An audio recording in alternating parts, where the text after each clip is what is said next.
राम राम जी। मेरे नए व्लॉग में आप सभी का तहे दिल से स्वागत है। Well, life is so unpredictable. हम सोचते कुछ, हमारे साथ होता कुछ है और रिजल्ट कुछ और ही निकलता है। बेटी के जन्मदिन मनाकर मैं काफ़ी खुश चल रही थी और नेक्स्ट वीकेंड की मैंने बहुत अच्छे से प्लानिंग करी थी। तब भी उतरती हुई ठंड मेरे दोनों बच्चों को सेध गई। मतलब दोनों को खांसी जुकाम बुखार हो गया। मेरे बेटों को है अस्थमा, चाइल्डहुड अस्थमा मैं बोल सकती हूँ। तो उसकी दवाई प्रॉपर हम एक प्रॉपर डॉक्टर से लेते हैं। और जब ये छोटा था 1 साल का, तब हमें पता चला था कि इसको अस्थमा है और तब से इसकी रेगुलर मेडिकेशन चल रही है। तो यहाँ पर मैं दोनों बच्चों के साथ चल पड़ी थी इन्हें दवाई दिलवाने के लिए। सोचा था इस वीकेंड पर जो पूरे वीक मैंने क्लासेस ली थी, जो पढ़ा था, एक प्रॉपर रिवीजन उसका करूँगी। आप लोगों के डाउट्स जो कमेंट सेक्शन में आप रखते हो उनके आंसर दूंगी।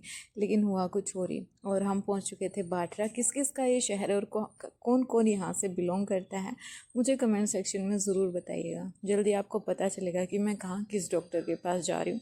प्लीज़ व्लॉग में इसी तरह बने रहिएगा। आज का व्लॉग जो मैं रूटीन व्लॉग्स डालती हूँ उनसे थोड़ा सा अलग है, लेकिन मेरी लाइफ भी जो रूटीन में लाइफ होती है उससे अलग ही चल रही थी। और जैसा जो मेरी लाइफ में चल रहा है, सेम एज इट इज़ मैं आप लोगों के साथ शेयर कर रही हूँ। रास्ते में सुंदर सुंदर नज़ारे थे जो मुझे लगा कि आप लोगों को भी दिखा देने चाहिए। और ये मंदिर बहुत सुंदर लगता है मुझे, जो रास्ते में हमेशा ही पड़ता है। एकादशी का दिन था, इसीलिए श्याम बाबा के यहाँ पर काफ़ी झांकियाँ हमें देखने को मिली। और कौन कौन हारे के सहारे श्री श्याम बाबा पर विश्वास करता है, मुझे कमेंट सेक्शन में ज़रूर बताइएगा।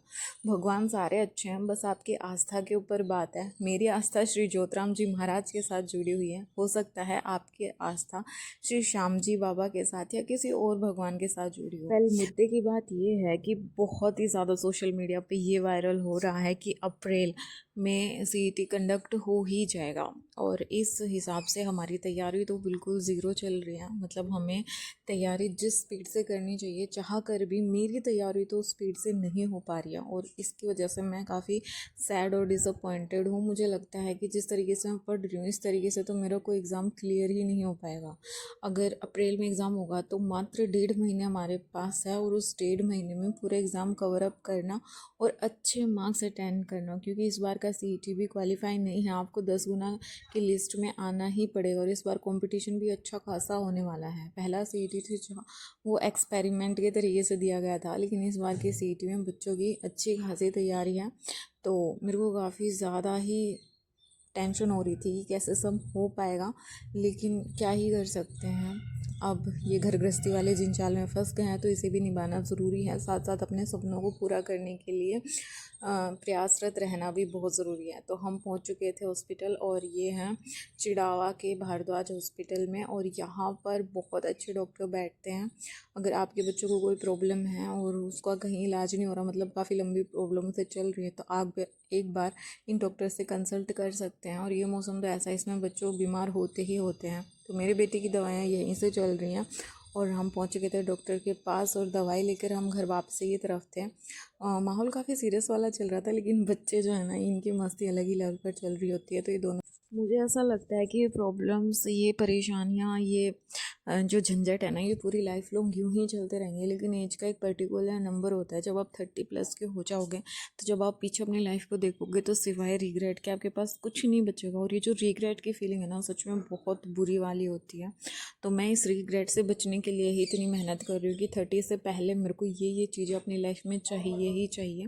और इसके लिए मैं कंटिन्यूस रूप से प्रयासरत हूँ। देखना ये होगा कि मेरी मेहनत रंग लाती है भी या नहीं। और मैं आप लोगों से भी यही कहूँगी कि पता नहीं सीईटी अप्रैल में होगा या नहीं होगा, लेकिन आप अपनी तैयारी सीईटी अप्रैल में ही फोकस रख के चलिए कि अप्रैल में सीईटी तो होना ही होना है। और अगर अप्रैल में हो भी गया तो फिर क्या करोगे, सिवाय रिग्रेट के कुछ नहीं बचेगा। पास तो हर कोई हो जाएगा, लेकिन बात है यहाँ पर अच्छे मार्क्स गेन करने की, ताकि 10 गुना वाली लिस्ट में नंबर आ जाए और एक अच्छी पोजीशन, एक अच्छी जॉब हासिल करी जाए।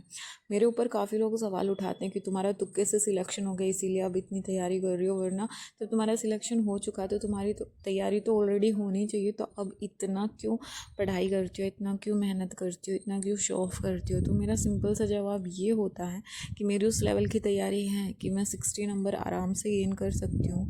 लेकिन मुझे टॉप बच्चों की लिस्ट में शामिल होना है, मुझे टॉप 10 गुना में आना है, ताकि मैं एक बेटर जॉब सिक्योर कर पाऊँ।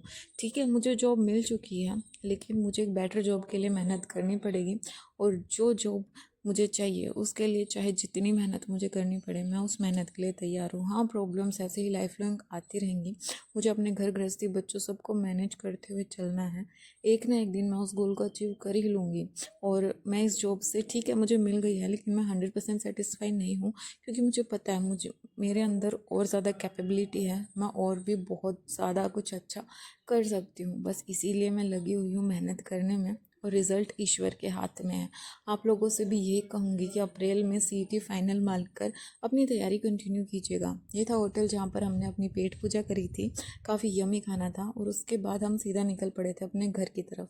रास्ते में श्याम बाबा की झांकी हमें दोबारा देखने को मिलेगी, तो सोचा आप लोगों के साथ भी शेयर कर दूँ। 12 लोग यहाँ तक देख लिया है तो please don't forget to like, share and subscribe the channel.